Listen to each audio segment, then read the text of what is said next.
Hello दोस्तों, आप कैसे हो? तो मेरी आज की कहानी का नाम है युवा सन्यासी। एक गांव में दलित जाति का 9 वर्ष का बच्चा भोलू अपनी माता राजो के साथ रहता था। उसके पिता का निधन हो चुका था। उसकी माँ खेतों पर मजदूरी कर घर का खर्च चलाती थी। भोलू का मन अपने पिता के निधन के बाद दुखी रहता था। उसका मन किसी काम में नहीं लगता था, बस मंदिर जाने का करता था। एक दिन वो मंदिर जाने लगा तो गांव के ही लोगों ने उसे जाने ना दिया।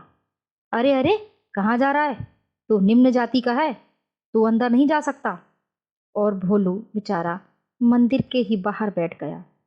उसका मन तो बार बार भगवान का दर्शन करने को कर रहा था, पर नहीं रे, समाज के ठेकेदारों ने उसे जाने ही ना दिया। उस दिन भोलू का मन और भी ज्यादा दुखी हुआ।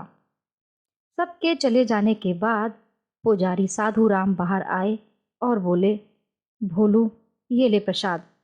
ये गांव वाले तेरे अपने जरूर हैं, ये तेरी प्रभु भक्ति को नहीं जानेंगे। भगवान तो सब जगह है, तू कभी बाहर जाकर दर्शन कर लेना। बेटा, मैं तो पुजारी हूँ, इनकी तनख्वाह पर पलता हूँ, मैं कुछ नहीं कर सकता। एक दिन अचानक भोलू घर से गायब हो गया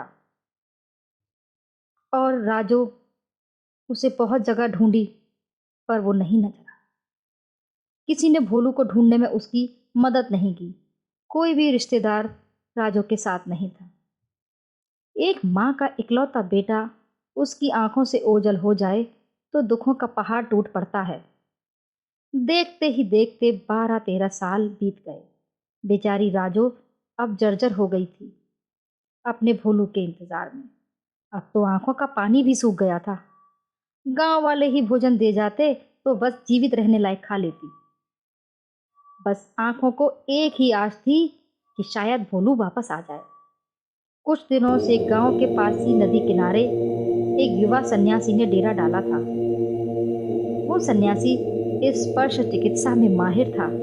छोटी मोटी बीमारी उसके स्पर्श मात्र से ठीक हो जाती थी। देखते ही देखते उसकी ख्याति आसपास के क्षेत्र में फैल गई। उसके पास लोगों की भीड़ लगने लगी थी। सन्यासी की ख्याति सुनकर राजो भी जैसे तैसे पहुंची। सन्यासी के पैरों में गिर गई। वो तेज ज्वर से पीड़ित थी। सन्यासी ने उठाकर कहा, माताजी, आप स्वस्थ हो जाओगी। राजो, नहीं महाराज, मुझे तो मेरा भोलू, मेरा बेटा मिल जाए।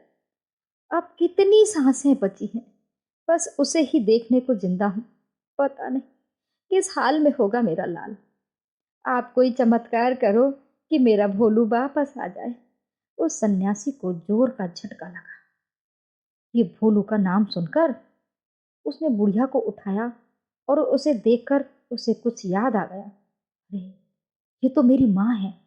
ओह, क्या हाल हो गया है। मैंने तो सोचा भी ना था। और मन ही मन विचार करने लगा, क्या करूं? अगर बताता हूं कि मैं ही भोलू हूं तो ये लोग जो मेरे गुणगान कर रहे हैं वही मुझे दुत्कार देंगे। मन में द्वंद्व चल रहा था कि अचानक उसने राजो को देखा और बोला, माँ, माँ, तू रो मत। भगवान ने तेरी प्रार्थना सुन ली। मैं ही तेरा भोलू हूँ, मैं ही तेरा भोलू हूँ माँ। इतना सुनते ही राजो ने उस सन्यासी को सीने से लगा लिया और वही लोग जो उसका गुणगान कर रहे थे उसे अछूत कहकर चिल्लाने लगे, अरे, ये भोलू है, इसने हमें धोखा दिया है। और उसे मारने पर उतारू हो गए। तभी सन्यासी के गुरु वहां आ गए। उन्होंने लोगों को चिल्लाते हुए कहा, मूर्खों, ये क्या कर रहे हो? अब ये तुम्हारा भोलू नहीं, अग्नि में तपा हुआ कुंदन है। ये परमानंद है, मेरा शिष्य। ये मेरा शिष्य, ये परमहंस का शिष्य है। मूर्खो, जात न पूछो साधु की, पूछ लीजो ज्ञान।